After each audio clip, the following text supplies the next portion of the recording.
The last visit I do is called the death visit. The death visit is one of the final visits we do as a hospice nurse. It's where we declare the patient dead and help the family with next steps. I think it's important to mention that not every state even needs a nurse or a doctor to come and declare someone dead. So, if your loved one is on hospice, when they die, you do not call 911. You call your hospice company to let them know, I think they've died. Sometimes it's hard if you're not used to seeing someone die, it's hard to know. So you want to make sure that that is actually what happened. However, I will say, like in the state of California where I work, no one legally needs to come out and declare someone dead. The family can say to us, they've died, this is the time, we're calling the mortuary. And some families do. If they're comfortable with it or they have been through this before, they don't necessarily need the nurse to come out and declare the patient dead. However, usually as a courtesy, the hospice company does have something where they send a nurse out just to help the family, comfort the family, and help them with the next steps. So there is a way to declare someone dead, and the way we do it is we listen with a stethoscope to their heart and we watch their chest to watch for respirations for a full 2 minutes. I'll listen for a heartbeat. I'll watch their chest to see if it's rising and falling for a full 2 minutes. If I don't hear a heartbeat, if I don't see their chest rising and falling, I can officially say, yes, they have died. And I will give a time of death. Personally, what I do is once I declare the person dead, I will talk to the family about what they would like to do with their loved one, right? So it's like, if they look okay, if they look comfortable in bed and they haven't soiled themselves, because some people at the end of life, when they take their last breath and their body finally dies, all of their sphincters will release, which releases the last bit of urine, the last bit of stool. If that happens, I always want to clean the patient up. But that doesn't always happen. So if that hasn't happened and the person looks comfortable and they look good to me, meaning like they look comfortable in bed, I will let them be. I will let their family be with the patient, and then I'll work on other things, which we'll get to in a second. Now, if they have soiled themselves or I can kind of smell that something's going on, unfortunately, when the person has died, they usually are very heavy. So I want to clean that person up, and I will do the best I can without the help of the family. But every once in a while, I will have to ask a family member to help me, or if they're willing to help me, just because of the weight of the body. It's too hard to do by yourself. So I usually always ask the family first, see if there's anyone who's comfortable, and usually there is, and we will clean them up together. Sometimes it's actually a nice, beautiful thing they can do, one last thing they can do for their loved one. So they don't mind doing it. They like to do it. I even try to encourage people that it's okay to touch your loved one even though they're gone. You can still touch them, you can still be with them. A lot of people can feel scared because they're not used to being around a dead body, let alone their loved one who had died. So I try to create an environment and help educate that they may feel afraid, but I'll be there. We can do it together. They want me to stay in the room with them while they hold their hand, whatever they want to do. I try to help the family be as comfortable as possible. So specific details have been changed, but I wanted to talk to you about a recent experience I had with a death visit. I was showing up to a house thinking I was doing a follow-up visit. I knew this person was actively dying, so I knew they'd be dying soon, but I did not hear that they had died. So I walked into the house thinking they were still alive. My phone was not working because there wasn't service where we were. So the office had tried to call me to tell me, but they couldn't get through. So when I walked into the house, I thought the person was alive. I only say this because I want you to understand how hospice nurses have to work sometimes.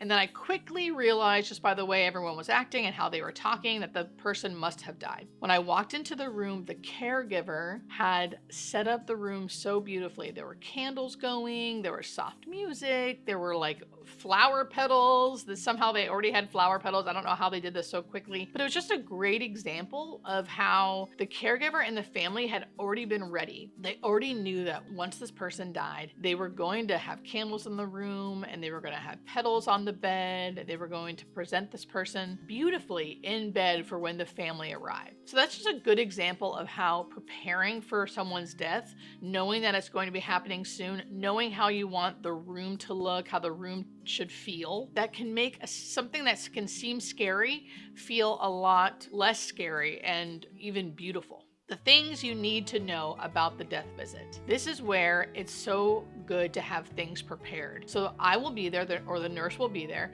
and they'll say to you, do you have the mortuary number? Now, if you've already prepared for the mortuary or where you are going to have your loved one taken, it'll be easy. Yes, here is the number, and the nurse can call. The nurse can call and set up a pickup time, set up all the things for you. If you don't have that, it's okay. We will get it all ready for you. We'll help you with all this, but it will cause more stress because you're going to have to do it that day. You can't just do it later. Your loved one's body will have to be picked up, usually within the first 24 hours. Again, each state has different laws, but there are laws on how long you can keep a dead person in your house. So please know that, and it's always good to be prepared, have that stuff ready. And as an example, because I live in Los Angeles, all mortuaries for us still take up to 2 to 3 hours to pick up your loved one. So even if you call at 2 o'clock, they might not get there until 5 o'clock. Now, it's different everywhere. Some people you call and they immediately come, so make sure you just know and you're ready. And if you don't want them to pick up your loved one yet, when you call, we'll have to decide, are you going to come now? Are you going to come in a few hours? How long will this take? Just so you can prepare yourself. The nurse will also discontinue the DME, which means discontinue the equipment that you've been using. So the hospital bed, the oxygen if you've been using it. There's things we don't take, like the bedside commode, the shower chair, but we will take the wheelchair. So all those things will be picked up, and make sure you let the nurse know how quickly you'd like that to happen. Some people want you to give it a couple days. Some people are like, no, we want this out of here tonight. We want it all gone. So make sure you talk to them about that so you guys can plan accordingly. And sometimes we are at the mercy of the DME company. So you might want it picked up tonight, but it won't be able to get picked up until tomorrow night. So please know that sometimes we have no control over that, but we'll do our best. The next thing I always do is educate about how to destroy the medication. So those medications are now your property. We as hospice nurses cannot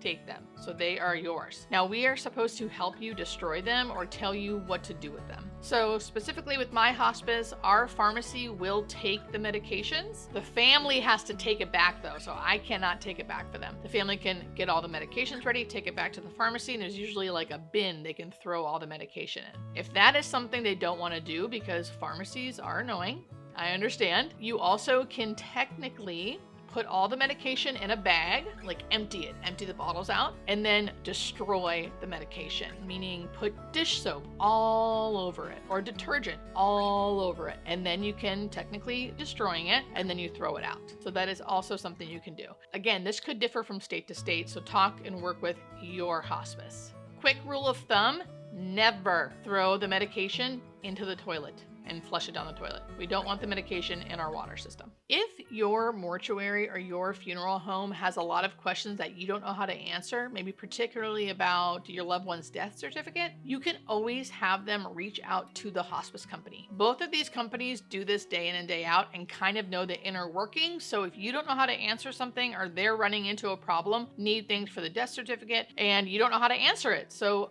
always reach out to your hospice company. Just because your loved one has died doesn't mean they can't help you. They can and they will.